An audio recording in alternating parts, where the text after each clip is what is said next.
Ikhwani rahimakumullah. Pertanyaan kedua. Ya, alhamdulillah untuk UAS ada pertanyaan kedua. Yang lain nanti dulu, ya kan? Karena nih penasaran Habib Novel mau nanya apa gitu kan, dan beliau juga was-was saya mau nanya apa. Alhamdulillah. Karena saya dikenal Habib mau mikir mau mumet gitu kan ya. Enggak mau mikir. Ustadz, simpel saja Ustadz. Kok bisa jadi Ustadz yang kemudian seperti ini gitu loh. Padahal kalau saya lihat kan Ustadz itu kan cuma anaknya ibu gitu. Anaknya mak gitu kan ya. Kalau sekarang kok seperti ini, walaupun kecil, kurus gitu kan, bab ganteng ya kita boleh bersaing gitu kan ya. Kita boleh bersaing. Tapi kalau tenar itu saya jelas kalah tenar. Ketenarannya Masya Allah luar biasa. Apakah ada sesuatu dari orang tua antum? Karena saya ini mempelajari orang sukses, contohnya Pak Lek saya tuh, adiknya ibu saya, paman saya, Habib Ali bin Ali Al-Habsyi, julukannya Ali Bakso. Karena dulu pernah kerja jadi pelayan di warung bakso gitu. Masya Allah, paman saya ini yang menghidupkan saya gitu ya, menghidupkan saya, bangunkan rumah untuk ibu saya, menghajikan ibu saya dan seluruh keluarganya yang belum punya rumah dibangunkan semuanya itu ya. Ini paman saya. Prinsipnya cuma satu, untuk orang tua itu tidak ada kata tidak, pokoknya semua untuk orang tua. Paman saya ini lahir ya, ayahnya sudah meninggal, kakek saya, maka namanya Ali bin Ali, sama itu. Pegangannya pokoknya ibu, ibu dan ibu, maka jadi sukses. Pertanyaan saya buat UAS ini ya, resep suksesnya apa? Karena kalau cerdas ya saya nggak beda jauh. Ya, cerdas nggak beda jauh. Jelek-jelek begini ini kan ada gen Nabi Muhammad SAW. Oh iya, sombong dikit saya, jelek-jelek begini kan ada gennya Nabi Muhammad SAW. Beliau ada gennya Nabi Adam. Ya, beliau ada gennya Nabi Adam alaihissalam, ada gennya, artinya punya bakat kecerdasan. Tapi kok kalah tenar, ini apa ini rahasianya? Biar kita bisa mencontoh, karena ini perlu dicontoh, sesuatu yang baik perlu dicontoh. Fadhol Ustaz. Kadang hidup ini kita tidak tahu apa yang akan terjadi, Habib. Contohnya saya dapat tongkat 2 malam ini pun tak pernah terlintas di pikiran saya. Kok bisa saya dapat 2? Ini apa isyaratnya ini? Apa artinya masna wa sulasa?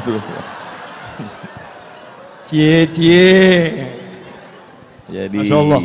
Jadi kalau Habib bertanya terus terang, wallahu a'lam bishawab. Jadi saya pulang tahun 2008. Pulang tahun 2008, pulang dari Maroko 2007. Habis itu kebetulan ada petugas haji di Makkah 3 bulan.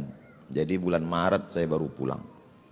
Pulang bulan Maret, lalu kemudian saya tidak langsung pulang ke Indonesia karena tiket murah ke Brunei Darussalam. Saya buat surat lamaran cari kerja itu 15, Habib. Masih ada sampai sekarang saya simpan. Untuk kenang-kenangan. Enggak ada yang diterima satupun. Akhirnya saya di Jakarta menerjemah buku. Buku yang saya terjemah itu lebih kurang 40 buku. Buku setelah terjemah saya serahkan ke penerbit, saya jual habis. Selesai. Sekarang buku itu dicetak mereka ulang. Kemarin di Islamic Book Fair, penerjemah Abdul Somad, penerjemah Abdul Somad. Saya nggak dapat duit lagi. Karena buku itu saya terjemah 10 tahun yang lalu. Saya nggak tahu kalau saya akan jadi ustadz terkenal. Lalu kata ibu saya, kau pulanglah ke Riau. Saya bilang sebelum pulang saya mau ikut tes dulu. Tes dosen di UIN Ciputat. Saya ikut tes dosen. Tes bahasa Arab, bahasa Inggris, lulus. Tes potensi akademik, lulus. Semuanya alhamdulillah lulus. Sampai tes wawancara di kantor Kemenak di depan Masjid Istiqlal. Tinggal 2. Yang satu saya, yang satu anak UIN. Menurut perkiraan saya lulus. Karena tesis saya 300 halaman pakai bahasa Arab sudah diuji di Darul Hadis oleh 3 profesor. Rijalul Muwatta' was Sahihain alladzina dha'afahumun Nasa'i fi kitabid du'afa wal matrukin jam'an wa dirasah. Lengkap semua. Saya yakin saya lulus. Saya bisa jawab semua. Beberapa minggu setelah itu dapat jawaban, saya waktu itu di terminal Kampung Melayu. Saya buka SMS, kau nggak lulus, Mat. Lembut aspal Kampung Melayu itu saya bilang. Saya tidak dendam. Kata-kata Buya Yahya tadi, berdamailah dengan hati. Saya tidak dendam dengan yang mengetes saya. Yang tidak lulus karena itu saya tidak. Saya cuma mau mengingatkan mereka supaya mereka tonton YouTube saya hari ini.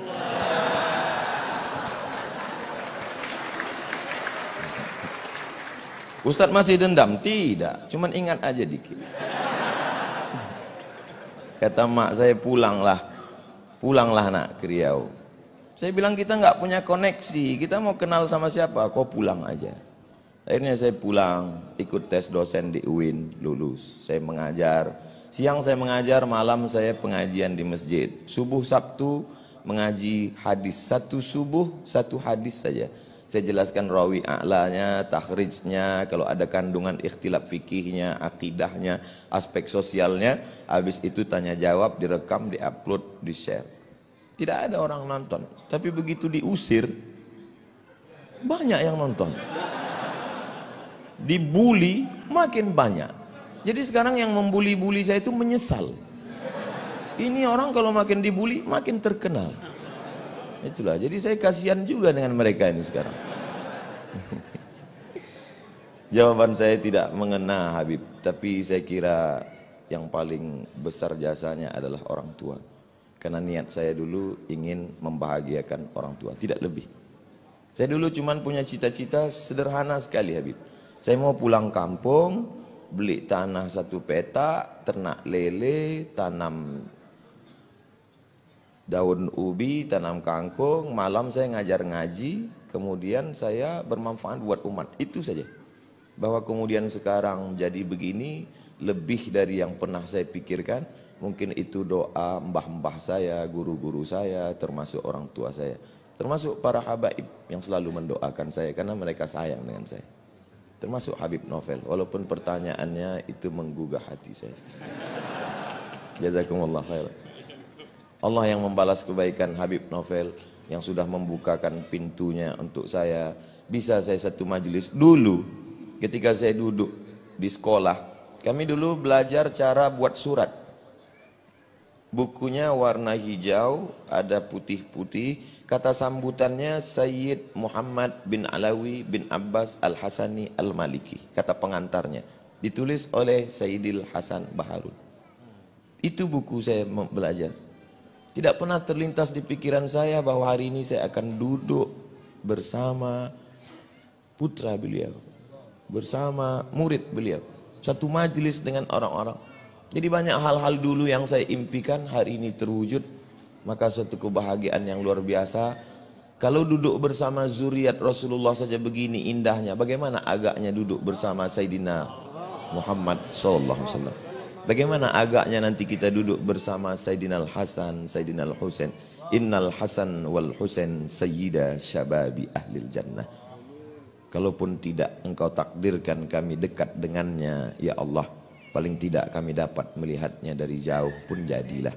Tapi paling tidak kami berharap masuk ke dalam surgamu ya Allah. Mungkin itu aja Habib. Barakallah fikum. Allah barik fina fikum. Masya Allah. Nangis loh. Tuh saya perhatikan matanya keluar. Orang soleh itu kalau nangis nggak lebay, nggak seperti kamu. Saya ingat guru saya itu almarhum Habib Anis kalau ngajar nangis gitu ya, tapi tersenyum. Tapi air matanya apa keluar? Tadi UAS tadi ya tersenyum gitu, tapi air matanya keluar. Kamu nggak lihat kan? Jauh. Saya deket kok gini ya. Cinta sama Rasulullah SAW. Ya. Sekarang giliran nanti masih banyak pertanyaan. Jam 10 selesai, masih ada 1 jam. Barokah subhanallah. Ya subhanallah barokah. Nah, saya mau nanya ke Habib Muhammad. Ya, ini salah satu cucunya guru saya dan kebetulan kakeknya adalah juga mertua saya. Karena istri saya adalah Syarifah itu ada cucu pertama Habib Anis. Ya, cucu pertama Habib Anis. Ya. Dan beliau ini juga cucunya Habib Anis. Saya mau nanya gitu kepada Habib Muhammad pertanyaan yang saya juga belum tahu. Enaknya nanya apa? Ya, Habib, kalau lihat Buya Yahya, lihat Habib Segaf, ya, lihat Ustadz Abdul Somad, ya, jangan lihat saya, Habib. Pokoknya lihat beliau bertiga gitu ya. Kira-kira antum punya pertanyaan apa?